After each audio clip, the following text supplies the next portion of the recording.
Salam, hər vaxtınız xeyir olsun əziz müəllimlər. Bugün sizinlə 5-ci sinifin 14-cü mövzusu olan metallar haqqında ümumi məlumat, nazik təbəqə metal və məftil haqqında məlumatlara baxırıq. Metallar iki yerə bölünür, iki əsas növə bölünür: əlvan və qara metallar. Əlvan və qara metallara bölünür. Qara metallar dəmir və onun ərintiləridir. Yəni çuqun, polad, manqan. Bunlar qara metallardır. Qara metallar daha geniş yayılmışdır. Metalların, ümumi metalların 94%-ni qara metallar təşkil edir. Digər yerdə qalan metallar isə əlvan metallar qrupuna aiddir ki, bunlar isə qurğuşundur, sinkdir, alüminiumdur, titandır, qızıldır, maqneziumdur, gümüşdür, qalaydır, misdir və s. Bunlar hamısı əlvan metallara aiddir. Bizim bu metalların, qara metalların xüsusiyyətləri var ki, burada bir neçəsi verilib: möhkəmlik, bərklik, istiliyə davamlılıq, sərtlik, elastiklik, plastiklik və s. Bunları isə mexaniki xassələri nəzərdə tutulur. Bu metalların 7-ci sinifdə daha geniş məlumat alacağıq. Baxırıq nəyə? Baxırıq metallara və onlar haqqında məlumatlara. Birinci başlayırıq nədən? Poladdan. Polad bərk və ağır metaldır. O, dəmirlə karbonun ərintisindən ibarətdir. Nə oldu? Bərk və ağır oldu. Dəmirlə karbonun ərintisindən yarandı. Poladın tərkibində 2%-ə qədər karbon var. 2%-ə qədər karbon var. Bundan əlavə çuqunun tərkibində isə 2-4 arasıdır. 2-4 arası karbon var. Sonra davam edirik alüminiumdan. Alüminium gümüşü rəngdə olur, yumuşaq və yüngül metaldır.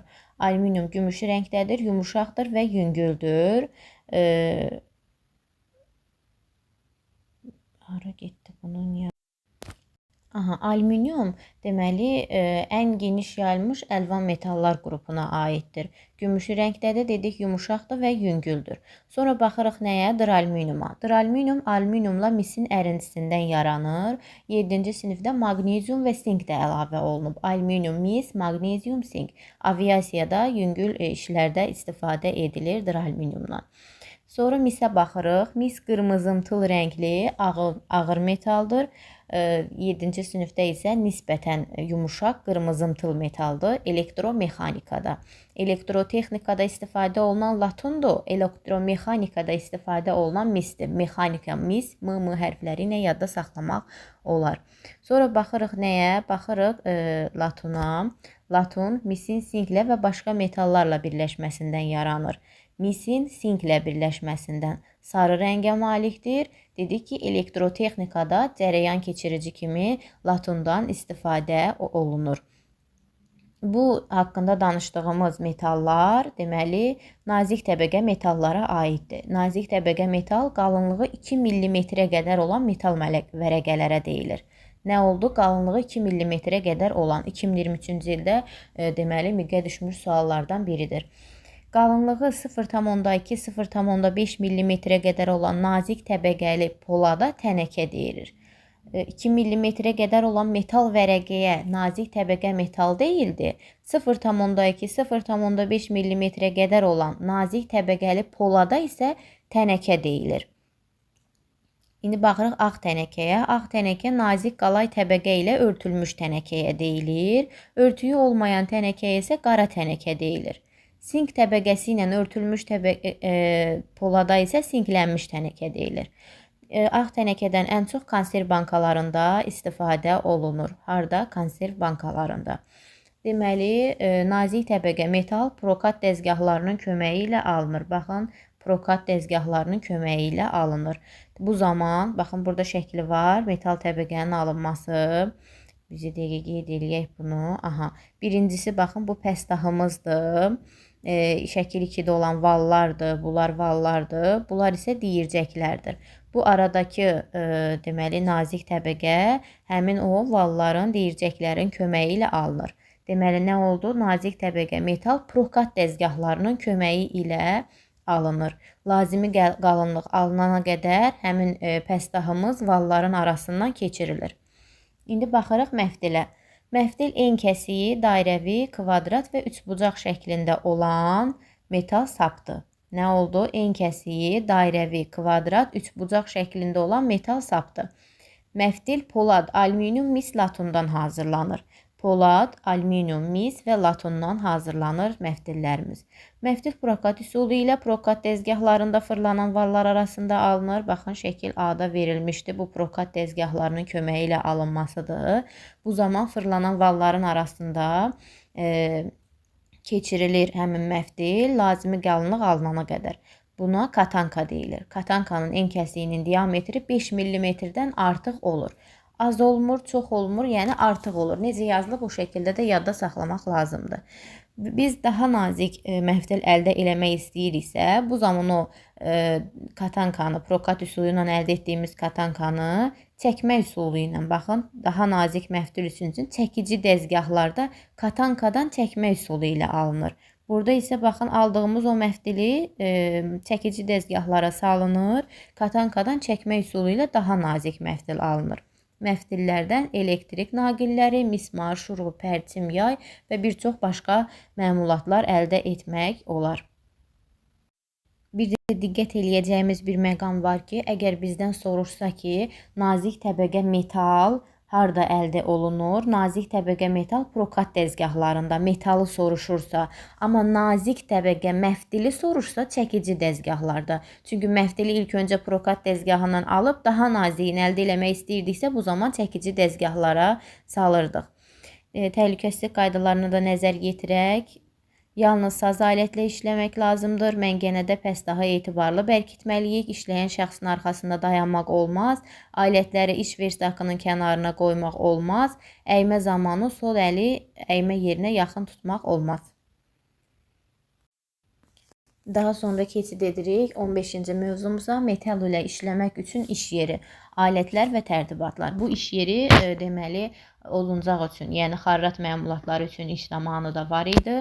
Həmin bu versaklar. İndi biz çilingərə baxırıq. Metalla işləmək üçün xüsusi təsis edilmiş iş yeri lazımdır. Aha, metalın əl ilə emalı üçün iş yerində çilingər versakı və kombin edilmiş versak olurdu. Oduncaqda isə xarrat versakı var idi. İndi versakın hissələrinə baxırıq. Versakın deməli bu şəkil A-da verilən çilingər versakıdır. B-də verilən isə deməli kombin edilmiş versakdır. Çilingər versakının kombinə edilmişdən bir tək artıq hissəsi var ki, o da 5-ci hissə olan alətlər versakıdır. Çilingər versakının 6 hissəsi var, kombinə edilmişdə 5 hissə var. Deməli, baxırıq hissələr hansılardır? Metal karkas. Birincimiz metal karkasdır, ayaqlara karkas deyilir. İkinci stol üstü qapaqdır. 2-yə baxırıq. Baxın, bu stolun üstü qapaq deməli 2-dir. Üçüncüsü qoruyucu tor ekrandır. Baxın, kompüter ekranına bənzəyir sanki. 4 məngənədir. Məngənəni hamımız bilirik. Və 5-ci deməli alətlər üçün yeşik var burada. Çox qaraladıq, görünmür. 6-da isə oturacaqdır. Bu nə oldu? Çilingər versakının hissələri. Kombin edilmişdə də eyni hissələr var. Sadəcə bir tək alətlər üçün yeşik yoxdur. Deməli, emal zamanı biz bu versakdan istifadə edən zaman emal ediləcəyimiz pəstahı məngənədə, çilingər məngənəsində bərk edirik. İndi məngənənin hissələrinə baxırıq. Birincisi vintdir. Baxın, 1 vint, 2 hərəkətsiz dodaq, 3 hərəkətli dodaq, 4 dayaq çatısı, dəstək, 5 və dəstəkə link də deyilir. Burada isə məngənənin sxemi göstərilmişdir. Deməli, məngənənin adını, daha doğrusu hissələrini 4 dənə D hərfi ilə yadda saxlamaq olar. Baxın, D. İndi baxırıq, bunlar hansılardır. Birincisi, hərəkətsiz dodaq. Bu hərəkətsiz dodaq olsun. Dodaq. İkincisi, hərəkətli dodaq. Yenə hərəkətli dodaq oldu bu. Üçüncüsü, dayaq çatısı. Dayaq. 4, dəstək. Bir dənə qaldı nə? Geriyə qaldı vint. 4 dənə D hərfi ilə bir də vinti yadda saxlayırıq. Hərəkətli dodaq, hərəkətsiz dodaq, dayaq çatısı, dəstək və vint. Bu şəkildə məngənənin deməli hissələrini yadda saxlayırıq. İndi baxırıq nəyə? Məngənənin iş prinsipinə. Məngənənin iş prinsipi necədir? Pəstah məngənənin dodaqları arasında yerləşdirilir.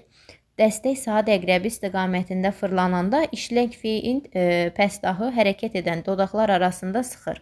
Etibarlı bərkidildiyinə əmin olunandan sonra pəstah emal edilir. Burada bir ardıcıllıq var.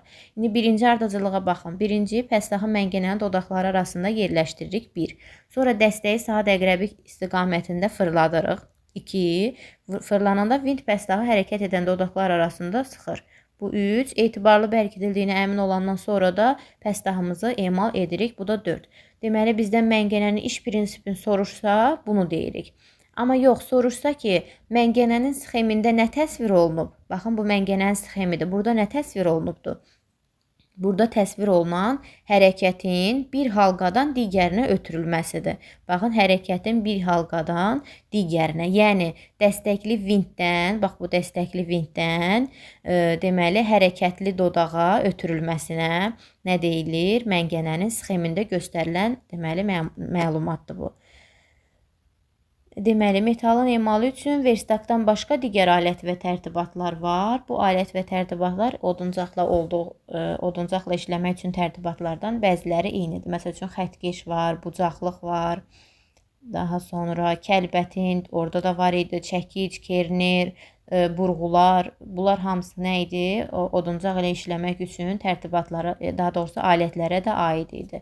Çilingər qayçısı, bildiyimiz kimi çilingər metal üçün işlərə aiddir deyə çilingər qayçısını metala, daha doğrusu oduncağa aid etmirik. Burada sağanaqlar verilib, sağanaqların növləri var. Dairəvi, prizma şəkilli, künclü və fiqurlu. Sağanaqların növlərini yazaq indi. Deməli, bu şəkildəki dairəvi sağanaqdır. Baxın, dairəvi, bu prizma şəkilli, bu künclü, bu da fiqurlu sağanaqlara aiddir. Bu dərsimiz də bu qədər.